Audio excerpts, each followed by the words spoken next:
Hello प्यारे बच्चों, तो हम लोग देखेंगे यहाँ पे 10 मिनट शो में आज बहुत ही अच्छी ट्रिक है परसेंटेज की। और परसेंटेज का ये क्वेश्चन सबसे अच्छी बात है कि ये आपका एनटीपीसी, ग्रुप डी, ईएलपी सारे एग्जाम में पूछा गया है। तो चलिए स्टार्ट करते हैं आज की ये ट्रिक और देखते हैं कि यहाँ पे क्या कह रहा है कि आज का पहला क्वेश्चन।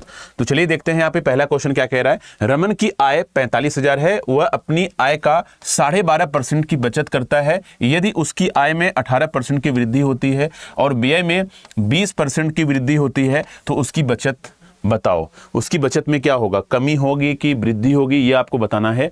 ये बहुत ही अच्छा क्वेश्चन है और ये क्वेश्चन हमने बता दिया कि हर एक एग्जाम में आता है, चाहे रेलवे का कोई भी एग्जाम हो। तो इसको सॉल्व कैसे करेंगे, बच्चे इसको सॉल्व कर लेते हैं लेकिन 2 से ढाई मिनट लेते हैं, ऐसा बिल्कुल नहीं करना है। सबसे पहले यहाँ पे परसेंटेज जो दिया गया है ये अच्छा वाला नहीं दिया गया कि हम इनकम को 100 मान लें, 0 बढ़ा दें, ऐसा नहीं है। 1/8 की बचत करता है। यहाँ पे क्या है, 1/8 की बचत करता है, मतलब 8 अगर इनकम है तो 1 रुपए की क्या करता है, बचत करता है। अगर 1 रुपए की बचत मतलब 1 रुपए की सेविंग है और 8 उसकी क्या है, आमदनी है। कहीं ना कहीं इनकम की बात मैं कर लेता हूं, ठीक है ना। और यहां पे अगर मैं बात करूंगा तो बचत है तो यहां पे सेविंग लिख दे रहे हैं, ठीक है ना।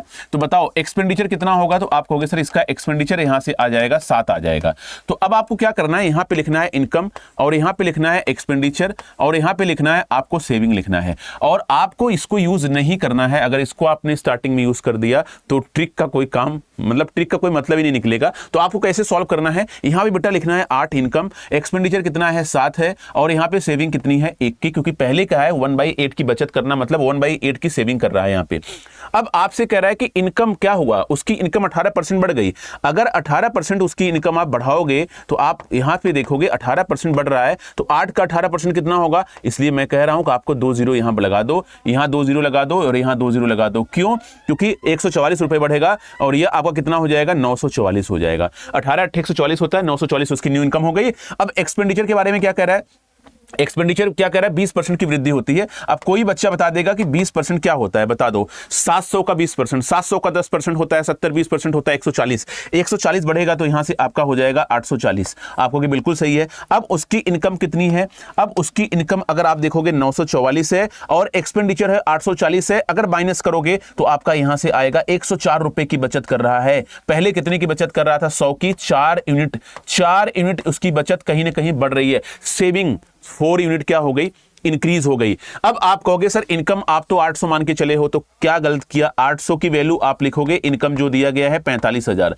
800 यूनिट की वैल्यू आप लिखोगे 45,000, 2 0 कटेगा तो 8 यूनिट बेटा 450 के बराबर आ रहा है। और आपको निकालना है 4 यूनिट, 4 यूनिट 1 यूनिट मत निकालो, 4 यूनिट निकालना है तो आधा कर दो 8 का। 450 का आधा करोगे तो यहां से आपका आ जाएगा 225। तो 225 की यहां पे वृद्धि हो रही है और यहां से सी ऑप्शन हो गया। तो आपने देखा अगर 45,000 लेके सॉल्व करते और फिर 45,000 में मैं 18% का इंक्रीमेंट करता और 1/8 निकालता तो ये सवाल तो हो चुका, क्योंकि ये इसका सोल्यूशन बुक्स में 1 पेज में दिया गया है। आप गूगल भी सर्च करना, 1 पेज में सोल्यूशन मिलेगा। चलिए बढ़ते हैं, इसी तरीके से एक और क्वेश्चन देखते हैं। और आपको पता है कि आशीष सर ट्रिक 1 बताएंगे लेकिन क्वेश्चन कभी 2 करवाते हैं, कभी 3 करवाते हैं, ताकि आपके दिमाग में ये ट्रिक कहीं ना कहीं अच्छे से बैठ जाए।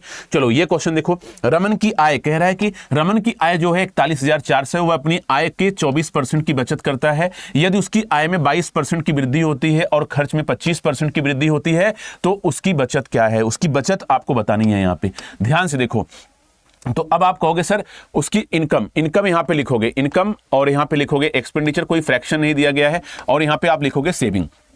यहां पे अच्छे वाले परसेंटेज दिए गए हैं। तो आप शुरुआत करो 100 से, इनकम मैंने उसकी मान ली 100, सही है। तो अब बताओ 24% की बचत, 100 का 24% क्या होगा, 24 होगा। 24 यूनिट की सेविंग हो रही है, 100 यूनिट इनकम है। तो बताओ खर्चा कितना कर रहा होगा, आप कहोगे सर 76 यूनिट खर्च कर रहा होगा।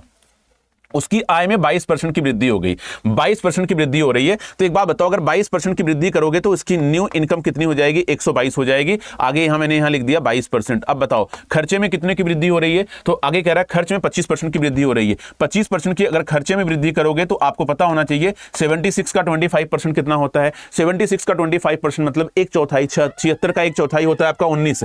तो यहां पे आपका हो जाएगा 95 हो जाएगा, 95 हो गया। अब माइनस करोगे तो यहां से कितना आएगा, तो अब आप कहोगे सर यहां पे आएगा 27 आएगा, 27 आएगा। यहां से दिखाई दे रहा होगा 122 में से इनकम में से एक्सपेंडिचर माइनस करोगे तो सेविंग आपकी 27 आएगी और यहां से फिर से सेविंग जो है वह 3 यूनिट बढ़ रही है। तो आपने देखा इसका हमने कोई काम नहीं किया स्टार्टिंग में इसको लिया ही नहीं।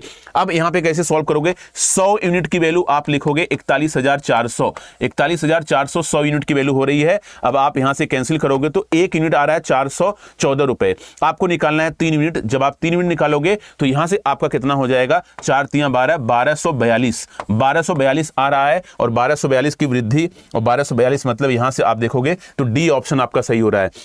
इसी तरीके से 10 मिनट शो का यह क्वेश्चन आप लोगों को कमेंट बॉक्स में कमेंट करके बताना है। और मुझे खुशी होती है कि मैं आप लोगों के लिए एक 10 मिनट का सेशन, कभी 8 मिनट हो जाता है, कभी 7 मिनट हो जाता है, और मेरी पूरी कोशिश रहती है बेटा जितने भी नए बच्चे अगर ये ट्रिक देखें, चैनल को एक बार सब्सक्राइब आप जरूर कर लेना ताकि आपसे कहीं भी कोई भी ट्रिक मिस ना हो। आशीष सर पढ़ा रहे हैं 2026 में, इस बार एनटीपीसी हो, चाहे एएलपी हो, चाहे ग्रुप डी हो, चाहे आरपीएफ कांस्टेबल हो, कोई भी एग्जाम हो, इस बार न्यू पैटर्न, लेटेस्ट पैटर्न सब पढ़ाया जा रहा है आपको, और ट्रिक के साथ में पढ़ाया जा रहा है। और डेली 10 मिनट शो होता है, 6:50 इसका टाइम होता है, आप लोगों को पता होना चाहिए। 6:50 पे ये आपका शो होता है, 6:50 PM लॉक कर लो, ये पर डे होता है। और इसकी प्लेलिस्ट भी है, आप जाके देखोगे तो आपको वहां पे दिखेगी। तो ट्रिक कैसी लगी आप लोगों को ये बताना है, कमेंट में करके आंसर भी बताना है, और ट्रिक कैसी लगी ये भी बताना है। तो आज के लिए इतना ही, मिलते हैं नेक्स्ट सेशन में।